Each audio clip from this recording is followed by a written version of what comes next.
Hello guys!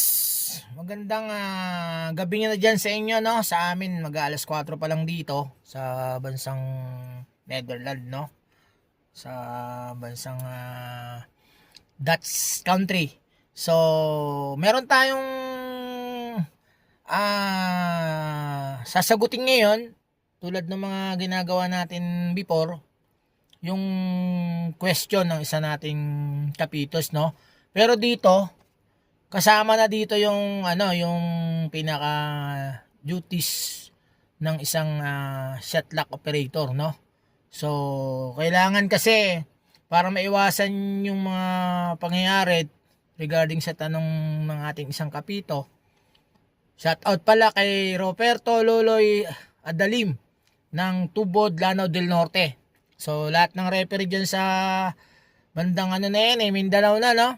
Nabati ko shoutout sa inyong lahat, mga matitinding referee natin dyan. Isasama ko na rin siyempre yung referee ko dyan sa may Maasin City, kay Jim Kailing, ang ating rabro dyan. Maraming liga kayo dyan, no? At siyempre, patawid papunta dyan sa may Tacloban, kay Com Olmeda Salvador Jr., kay Buddy, shoutout sa lahat ng referee natin dyan, Com. So, sasagutin natin yung katanungan. At ito ay makikita natin sa Article 51 ng shot lock operator duties, no, na dating Article 50 dahil nag-insert na ng may nadagdag na doon sa ating ruling, no. Pero in-adjust lang siya. Nag-pull lang siya, no. Nag-pull down lang ng isa, no. So ito yung katanungan. Good eve idol, sir, ask ko lang po ang 8 seconds violation pag receive ng receiver sa bola after shoot, doon mag-start ang continue counting.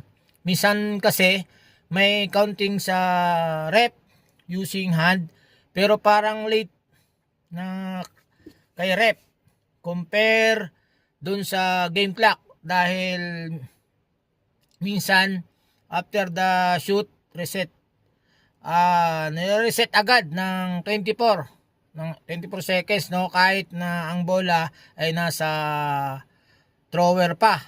Tama naman, no, napapansin ko din yan.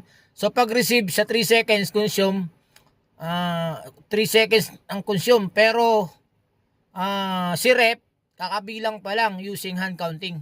So paano ba yung mga ganitong sitwasyon? Napapansin ko din nga to, di lang ako masyado nung nag-referee ako, kasi minsan tayo na-invite tayo, iba-iba kasi yung mga estilo ng shot lock operator, no?